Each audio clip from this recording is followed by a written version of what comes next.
조갑제TV 시청자 여러분 안녕하십니까. 2022년 10월 12일 오후 5시 49분입니다.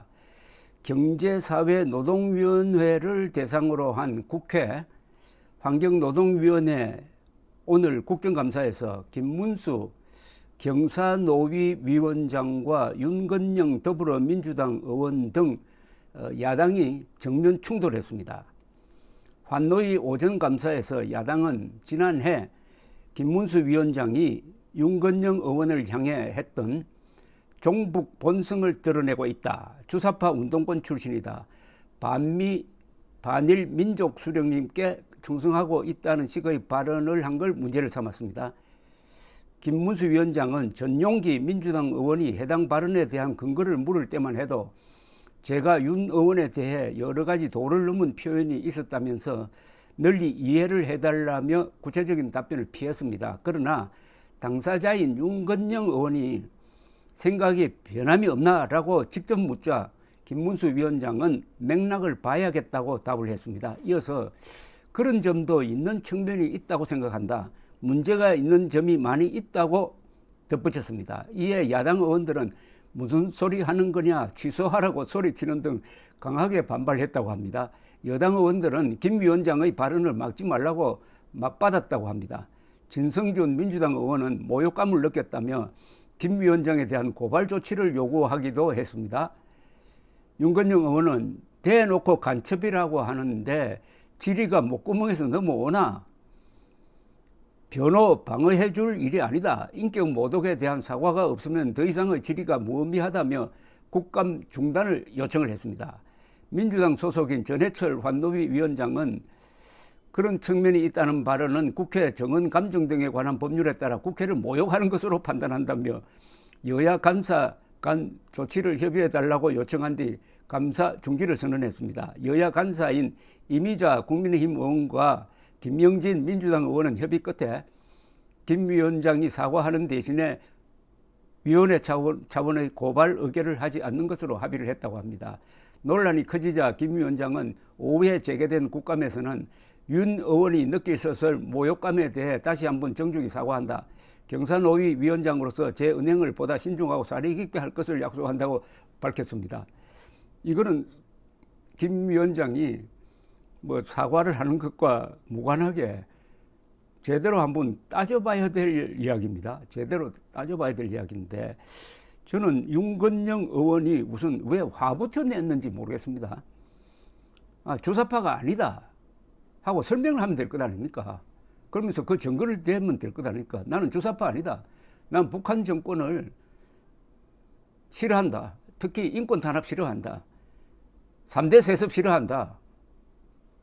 북핵 개발에 대해서 이렇게 반대해봤다라고 이야기하면서 나는 주사파가 아니다라고 설명해야 할 의무가 있습니다. 국민들에게 해야 합니다. 그런데 왜 화부터 내느냐 이겁니다. 대놓고 간첩이라고 하는데 이건 좀 과한 이야기죠. 김문수 위원장이 문제가 있다고 했지 간첩이라고 하지 않았습니다. 아니 간첩이라고 하지 않았는데 본인이 간첩이라고 한다고 하면은 그야말로 참 좀 수상한 것 아닙니까? 그리고 이 전해철 위원장이라는 사람도 좀 웃기는 사람입니다. 국회 정언 감정 등에 관한 법률에 따라 국회를 모욕하는 것으로 판단한다. 아니 김문수 위원장이 허위사실을 이야기를 했습니까? 자신이 그렇게 생각한다고 하는데 이것은 양심의 영역 아닙니까? 아니 양심적으로 문제가 있다고 판단한 사람에게 그게 국회 정언 감정 등에 대한 법률에 따라 국회를 모욕하는 것이다? 왜 국회를 모욕하는 겁니까?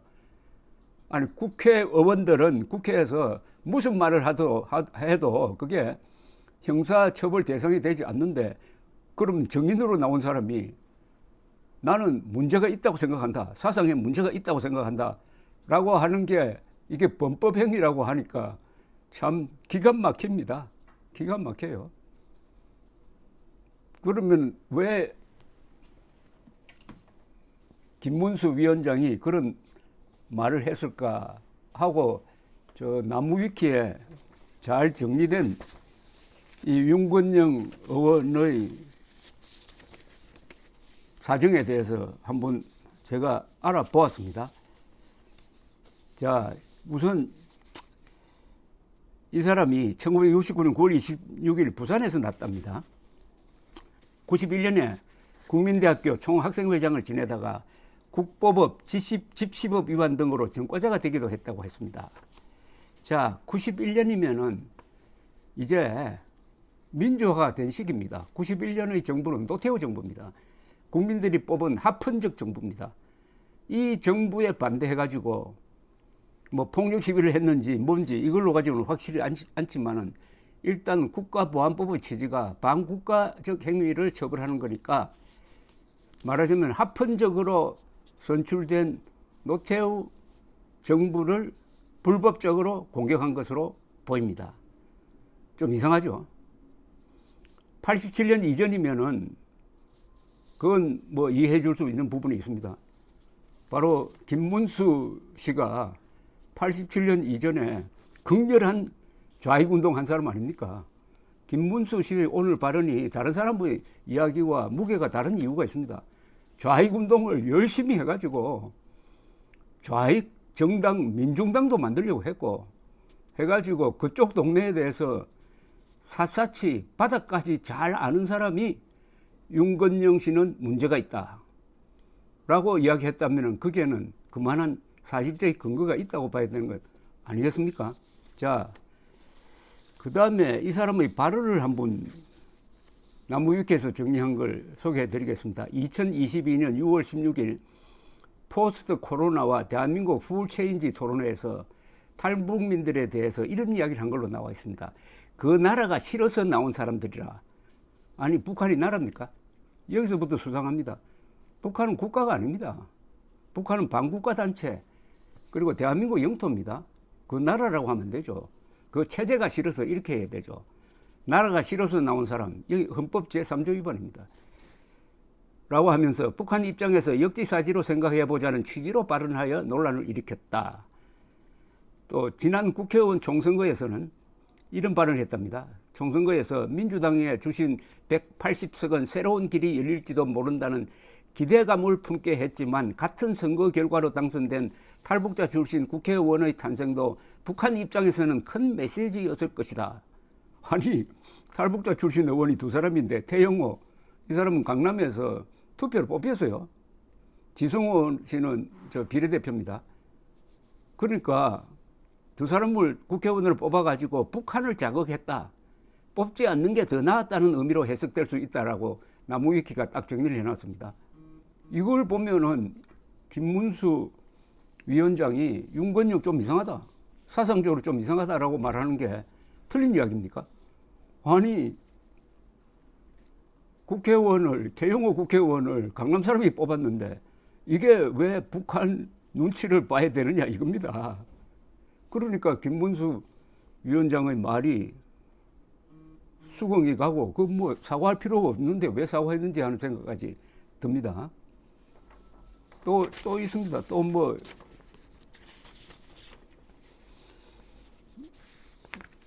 국군의 날 첨단 무기 공개. 이건 저 문재인 정부 때입니다. 국군의 날 첨단 무기 공개, 즉 F-35 전력화 행사 등이 남북 관계에 적절치 않은 조치였다고 평가하기도 했는데 나무위키에 이렇게 올라 있습니다. 하필이면 그 무기 행사들은 문재인 대통령이 직접 사열한 행사였다. 심지어 당시 윤건영은 청와대 국정상황실장으로 그 당사자 중 한 명이었다. 특히나 대북 화해 정책과 별개로 강한 국방을 통한 전쟁 억제를 강조하는 문재인 정부가 주장하는 기본 철학에 대해 그 내부자가 전혀 다른 이야기를 한 셈입니다. 이걸 보면 문재인보다도 더 왼쪽이라는 그런 취지의 평가를 하고 있습니다. 남북 공동연락사무소 폭파 사건 직후에는 북한이 나름 노력했는데 그 대가가 무엇이냐고 요구하는 것 같다. 아니, 그 대가가 무엇이냐고 요구하면서 우리가 지어준 연락사무소를 폭파했는데도 북한 규탄 이야기 안 나옵니까? 김정은에 대한 비판이 이것밖에 안 됩니까? 김여정이 문재인 정부를 특등 머저리라고 모욕했음에도 이를 좀 더 과감히 대화하자는 요구로 해석하는 등 무조건 납작 엎드리는 스탠스를 보여줘 논란을 계속 더하고 있다. 이 정도 같으면은 김문수 위원장이 사상적으로 문제 있다라고 하는 발언은 아무 문제가 없습니다. 그런데 윽박 질러가지고 사과를 받아내니까 김문수 전 지사가 그 사과할 사람이 아닌데 워낙 정치적으로 문제 풀자고 하니까 정치인 출신인 김문수 위원장이 마지못해. 그러나 여기 읽어보면은 뭐 내가 한 발은 잘못됐다는 이야기는 없습니다. 감사합니다.